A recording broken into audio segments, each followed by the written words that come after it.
नमस्कार दोस्तों, future point classes YouTube channel पर आप सभी का बहुत बहुत स्वागत, अभिनंदन। देखिए अपन आज किन किन बातों पर, किन किन चीज़ों पर चर्चा करने वाले हैं, उन सभी की विस्तार से चर्चा अपन करेंगे। तो सबसे पहली बात, किन किन प्रश्नों पर आज अपन चर्चा करेंगे। सबसे पहले रीट की ऑफिशियल आंसर की।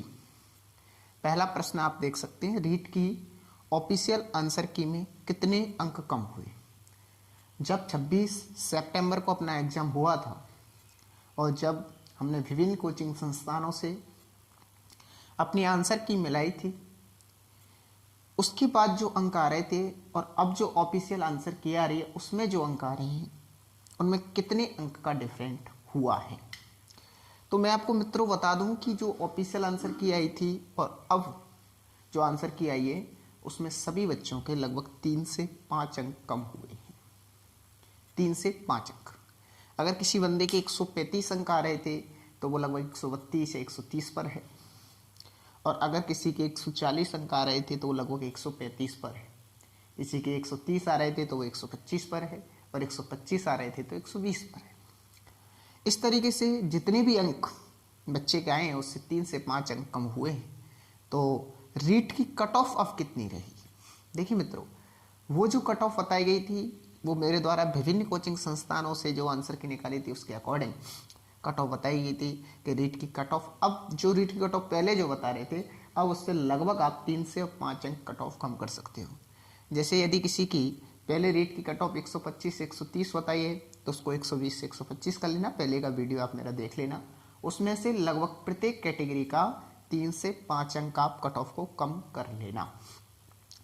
अगला है रीट की फाइनल आंसर की और रिजल्ट कब तक आ सकता है।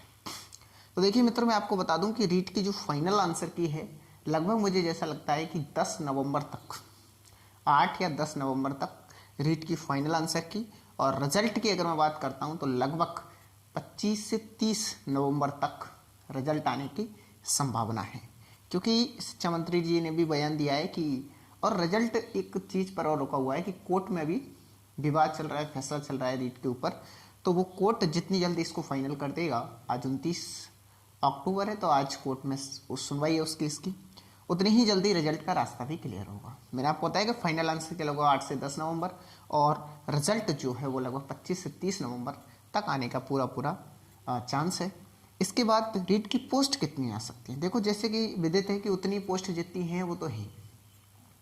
अब 31,000 तो पहले से थी, लेकिन पोस्ट अगर बढ़ेंगी, वैसे तो बढ़नी चाहिए पोस्ट, क्योंकि ये दिसंबर लगभग 2019 के अकॉर्डिंग पोस्टें थी 31,000 लगभग। अगर मैक्सिमम पोस्टें हो सकती हैं तो मेरे हिसाब से 40 से 42,000 पोस्टें सरकार कर सकती है, क्योंकि इतनी तो कर ही सकती है। अब 2-3 साल इस भर्ती को चलते चलते हो गए हैं। तो रीट की पोस्टें जो लगभग है 40,000 कम से कम होनी चाहिए। 50,000 हो जाए तो उसकी तो बात ही नहीं है। तो इसके लिए आप क्या है कि ट्विटर पर ट्रेंड चलाओ, ट्विटर पर बार बार क्या है कि अपना, ट्विटर एक ऐसा प्लेटफॉर्म होता है जो अपनी बात को एक तरीके से सरकार तक पहुंचाने का बहुत महत्वपूर्ण साधन होता है। इसके बाद में मैं बात करता हूं कि मैंने जो बात की थी आपके जो डाउटफुल क्वेश्चंस थे इसी चैनल पर फ्यूचर पॉइंट क्लासेज पर, तो उस समय भी मैंने आपसे कुछ प्रश्नों पर चर्चा की थी और वही आंसर माने गए हैं, ठीक है ना। जैसे कि कुछ के नहीं माने गए हैं तो उसके अब फाइनल आंसर के माने जाएंगे। मित्रों, चिंता नहीं करनी है, जिनके 5 अंक कम हुए उनके लगभग 2 से 3 अंक अब फाइनल आंसर क्या आएगी उसमें बढ़ने वाले हैं। क्योंकि मैंने आपको एक प्रश्न आया था हिंदी L2 में, आप सभी को पता है फर्स्ट भाषा जो हिंदी थी उसमें सीसी वाला प्रश्न आया था, सीसी में व्यापकता का आज से निम्नांकित में से किससे नहीं है। तो ये मैंने आपको बताया था प्रश्नों की व्यापकता इसका उत्तर होगा, और ये निश्चित मानिए कि प्रश्नों की व्यापकता ही फाइनल आंसर की में आएगा। क्योंकि ये जो प्रश्न है मैंने पहले भी आपको बताया था कि 2018 रीट L2 में आ चुका है और उसमें भी प्रश्नों की व्यापकता आंसर माना है, तो इस पे आपत्ति लग चुकी है और इसका उत्तर जो है वो प्रश्नों की व्यापकता आने वाला है। और एक डॉक्टर चंद्र अदम्य साहस की धनी थी हिंदी वाले में, तो उसमें क्या है कि कक्षा 8 की जो बुक है उसमें गुणवाचक विषय दे रखा है, वट जो ऑथेंटिक कामता प्रसाद गुरु वगैरह जो हिंदी ग्रंथ अकादमी की पुस्तकें चलती हैं उनमें इसका भाववाचक संज्ञा बता रखा है। तो निश्चित रूप से भाववाचक संज्ञा और गुणवाचक विशेषण वालों को भी चिंता नहीं करनी, दोनों आंसर आने वाले हैं प्रश्न के। तो 2 नंबर तो आपके ये बढ़ गए। दूसरा, एक मैंने आपको बताया था, देखिए जैसे कि शुद्धता वाला प्रश्न था, गणित की टीचिंग मेथड है, निम्न में से किस गुण के कारण शुद्धता रहती है। तो सब कोचिंग वालों ने वस्तुनिष्ठता उसको बताया था, और मैंने आपसे ठोक बजा के कहा था कि वस्तुनिष्ठता का शुद्धता से मतलब नहीं है। शुद्धता, हालांकि तीनों जो वस्तुनिष्ठता है, विश्वसनीयता है, वैधता, थोड़ा थोड़ा तो इसमें सबका होता है, लेकिन सबसे ज़्यादा वैधता ही इसका आंसर होगा, और फाइनल आंसर की में भी वैधता आंसर आएगा। एक परिभाषित करने वाला जो गणित का प्रश्न था उसको भी इसमें क्या है कि लगा दिया गया है रेट। तो उसमें भी मैं आपको बता दूं कि परिभाषित करना एक क्रिया संज्ञानात्मक है होने को, तो लेकिन उसमें कम्युनिटी एम पूछा है, सामुदायिक उद्देश्य। इससे पहले जो प्रश्न आया था वो क्रियासूचक क्रिया पूछी थी, तो उसमें संज्ञानात्मक आंसर हुआ, लेकिन इसमें सामुदायिक उद्देश्य पूछा है तो व्यवहारिक ही इसका आंसर होगा, और निश्चित रूप से इसका आंसर व्यवहारिक, बदलने वाला नहीं है। आपत्ति में आपके जो रुपए हैं वो ये मानिए कि वैसे ही चले जाएंगे, इसका कोई मतलब नहीं रहेगा।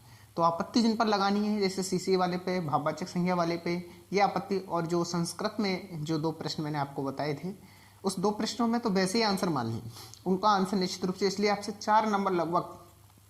अब जब फाइनल आंसर की आएगी तो जितने भी अब इस आंसर के हिसाब के अंक आ रहे हैं उसमें +4 अंक आप कर लीजिए, +4 अंक आपके नंबर आएंगे अगर आपने सही किए हैं तो।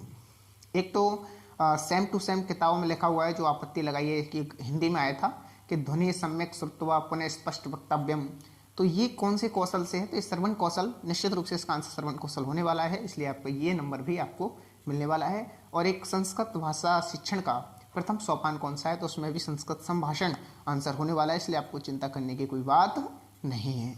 इन प्रश्नों पर अपन चर्चा कर ही चुके हैं, इसलिए आप निश्चिंत रहिए अब, और अपना अगला टारगेट का चयन कीजिए, और अगले टारगेट के अकॉर्डिंग धुआंधार तैयारी कीजिए आप, क्योंकि देखिए थोड़ी बहुत तैयारी से कुछ होने वाला नहीं है, कंपटीशन आजकल बहुत है, तो प्रतियोगिता की दौड़ में हमको सबको अगर पछाड़ना है तो ही अपन आगे जा सकते हैं। इसलिए आप निश्चित मानिए और बहुत ही कड़ी मेहनत करिए, मेहनत के आगे कुछ नहीं। Hard work beats by talent, but talent doesn't work hard. अगर आप हार्डवर्क कर सकते हैं तो कितना भी टैलेंट बंदा हो उसको अपन से पीछे रख सकते हैं, और अगर आप हार्डवर्क नहीं करते हैं तो आप कितने भी टैलेंट हो आप पीछे रहोगे। तो हार्डवर्क, कठिन परिश्रम ही सबसे बड़ी सफलता की कुंजी होती है, और इसी को आधार मान करके निश्चित रूप से अपन को लगातार कंटिन्यूस तैयारी करते जाना है, और अपने अहम जो टारगेट है उसको प्राप्त करना है। क्योंकि आप देखते हैं कि हमारे जो आसपास का जो वातावरण, जो माहौल होता है, और मैं कहूँ कि जैसे आसपास जो पड़ोसी होते हैं वो कभी भी नहीं चाहते कि आपका सिलेक्शन हो, कि आप लग जाओ, कहीं पर जॉब लग जाए आपकी बढ़िया सी। आप खुद चाहते हो उसको, आपके माँ बाप चाहते हैं, तो आप निश्चित रूप से तैयारी करते रहें और उनकी बातों को नज़रअंदाज करें।